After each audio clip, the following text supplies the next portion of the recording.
हम भारतीयों को अपनी संस्कृति और अपने कल्चर पे बहुत गर्व है। हमारे देश में माँ दुर्गा की पूजा होती है।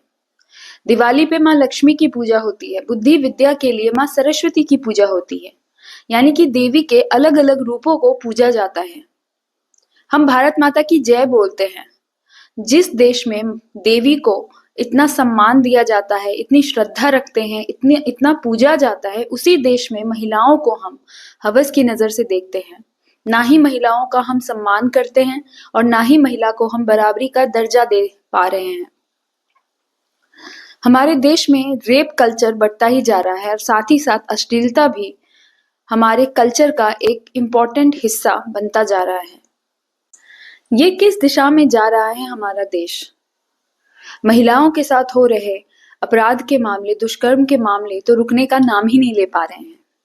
हमारे देश को आजाद हुए 79 साल पूरे हो चुके हैं, लेकिन अभी तक हमारे देश को महिलाओं के साथ हो रहे दुष्कर्म से, अपराध की घटनाओं से, महिलाओं के साथ हो रहे बलात्कार की घटनाओं से आजादी नहीं मिली है। हर दूसरे तीसरे दिन महिलाओं के साथ हो रहे दुष्कर्म के मामले आते ही रहते हैं। हर दूसरे तीसरे दिन हमें ये खबरें मिलती है, हम टीवी पे या न्यूज़पेपर पे ये खबरें देखते हैं कि महिलाओं के साथ किसी तरीके का अपराध हो गया, दुष्कर्म हो गया। कहीं ना कहीं अपराधियों को किसी भी तरीके का डर नहीं है, कानून का कोई डर नहीं है।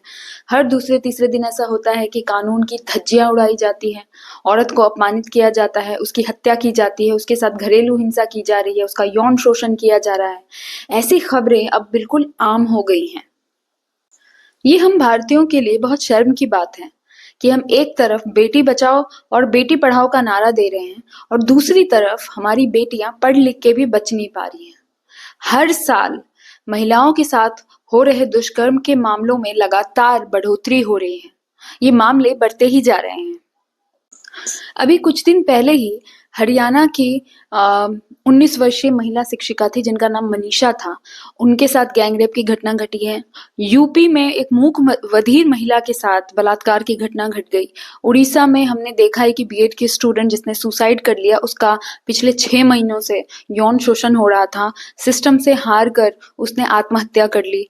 कोलकाता की लेडी डॉक्टर के साथ जो घटना घटी है, उज्जैन में एक व्यस्त सड़क के पास एक महिला के साथ दिन दहाड़े बलात्कार हो गया और लोग तमाशा खड़े होकर तमाशा देख रहे हैं, वीडियोस बना रहे, पर किसी ने कुछ नहीं किया। तो सबसे बड़ी बात ये कहीं ना कहीं ये सारी घटनाएं हमारी इस देश की मानसिक विकृति को दिखाता है कि पुरुषों के अंदर महिला को लेके जो मानसिक विकृति चल रही है, कहीं ना कहीं उसमें बदलाव की बहुत जरूरत है। और दूसरी, ये हमारी सिस्टम की असफलता को भी दिखाता है कि इतने कड़े प्रावधान, नए कानून बनाने के बाद भी, महिलाओं के विकास के लिए नई योजनाएं लाने के बाद भी कहीं ना कहीं ये दिखा रहा है कि हमारा कानून जो है वो बिल्कुल असफल हो चुका है महिलाओं के खिलाफ इन अपराधों को रोकने में। और कहीं ना कहीं जो अपराधी हैं, जो महिलाओं के साथ ऐसी चीजें करते हैं, जो अपराध को अंजाम देते हैं, उनके अंदर कानून का कोई डर नहीं है। कहीं ना कहीं उनके लिए कानून एक मजाक, एक खिलवाड़ बन के रह गया है और उन्हें कानून का बिल्कुल भी डर नहीं है। अगर हम नेशनल क्राइम रिकॉर्ड ब्यूरो की साल 2022 की रिपोर्ट की बात करें तो महिलाओं के खिलाफ अपराध के कुल 4,45,256 मामले दर्ज किए गए हैं, यानी हर घंटे 51 एफआईआर, और साल 2021 की तुलना में इसमें 4% की वृद्धि हुई है। प्रति लाख जनसंख्या पर महिलाओं के विरुद्ध अपराध की दर 66.4% रही है, जबकि चार्जशीट दाखिल करने की दर 75.8% रही है।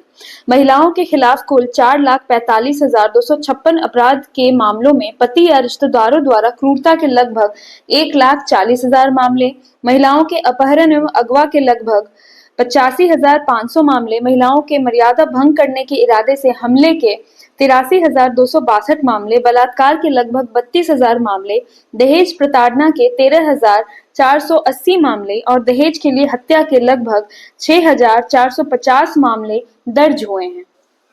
हमारे देश में रेप के मामलों की दर बहुत ज्यादा है और रेप के लिए सजा मिलने की दर बहुत कम है। मैं ऐसा इसलिए कह रही हूँ, आपको ये बात याद होगी कि 16 दिसंबर 2012 को देश की राजधानी दिल्ली में निर्भया कांड हुआ था। और निर्भया के 4 दोषियों को फांसी मिली थी 20 मार्च 2020 में। यानी कि पूरे 9 साल की लंबी लड़ाई के बाद निर्भया के 4 दोषियों को फांसी की सजा मिली थी। तो आप समझ ही सकते हैं कि हमारे देश में रेप के मामले में सजा मिलने की दर कितनी कम है। 100 में से केवल 27 लोगों को ही सजा मिलती है, बाकी सभी को सबूत ना मिलने के कारण छोड़ दिया जाता है। अभी कुछ महीनों पहले ऐसी खबरें आई थी जिसमें महिलाओं द्वारा पुरुष के साथ गलत व्यवहार किया गया, दुर्व्यवहार किया गया, उनकी हत्याएं की गई।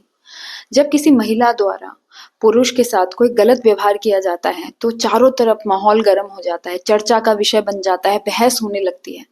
लेकिन जब हर दूसरे तीसरे दिन किसी महिला के साथ, किसी लड़की के साथ, किसी बच्ची के साथ यौन शोषण, बलात्कार, हत्या, शारीरिक दुष्कर्म जैसे मामले सामने आते हैं तो किसी को कोई फर्क नहीं पड़ता, किसी का खून नहीं खौलता है।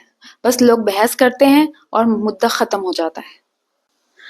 सवाल यह है कि सरकार द्वारा इतने प्रावधान करने के बाद भी महिलाओं के खिलाफ हो रहे दुष्कर्म के मामलों में कमी क्यों नहीं आ पा रही है? तो कहीं न कहीं कानून को महिलाओं के साथ हो रहे दुष्कर्म के मामलों में और ज्यादा सख्त होने की जरूरत है और आरोपियों के लिए, महिलाओं के साथ जो भी दुष्कर्म वो करते हैं उसके लिए जो सजा का प्रावधान है उसे और ज्यादा कठोर होने की जरूरत है।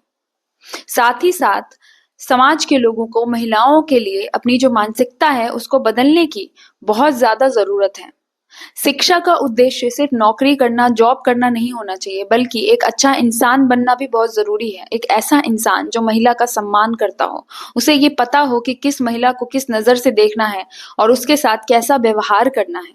साथ ही साथ ये बहुत जरूरी है कि हम बचपन से ही अपने बच्चों को ऐसी शिक्षा दें कि वो हर महिला का सम्मान करें। उन्हें पता हो कि महिलाओं का महत्व क्या है हमारे समाज में और उनके साथ कैसा व्यवहार हमें करना चाहिए। तभी महिलाओं के साथ हो रहे ये दुष्कर्म के जो मामले हैं उनमें कमी आएगी। मिलती हूँ अगली वीडियो में।